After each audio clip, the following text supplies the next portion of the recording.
সেনাবাহিনীর হাতে দ্বিতীয় ক্যাম্পাসের কাজ হস্তান্তর সহ ৩ দফা দাবিতে জগন্নাথ বিশ্ববিদ্যালয়ে চলছে দ্বিতীয় দিনের অনশন।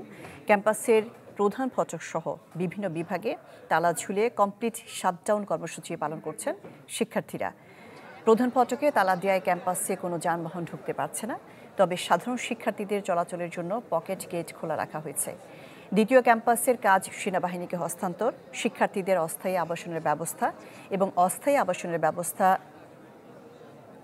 না হওয়া পর্যন্ত অন্তত ৭০% শিক্ষার্থীকে আবাসন ভাতা দেওয়ার দাবি তাদের।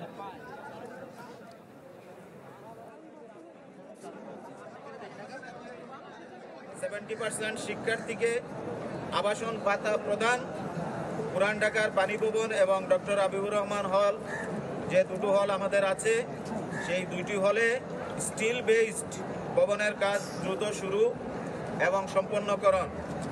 এই চারটি যে দাবি, এই চারটি দাবির প্রতি শিক্ষক সমিতি সর্বাত্মক একাত্মতা পোষণ করছে।